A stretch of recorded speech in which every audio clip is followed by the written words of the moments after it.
Le président Xi a démarré son troisième jour de visite dans la capitale provinciale Xi'an par une visite de la plus grande entreprise manufacturière de la région, le Shaanxi Automobile Holding Group.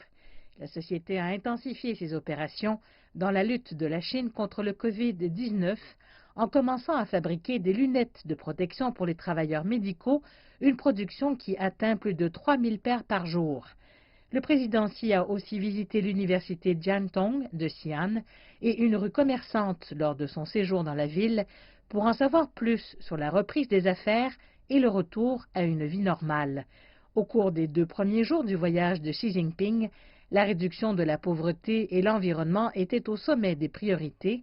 Il a également visité une réserve écologique des montagnes Qingling et des mesures d'amélioration des moyens de subsistance dans le village de Jinmi, qui se trouve dans le canton de Xiaoling.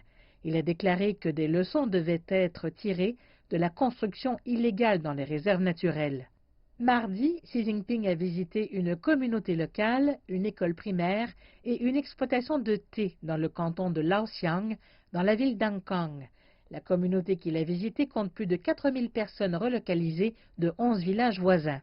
Lors de sa présence, le dirigeant chinois a déclaré qu'il était convaincu que la pauvreté absolue serait éradiquée, alors que le gouvernement souhaite que la population locale en tire des bénéfices.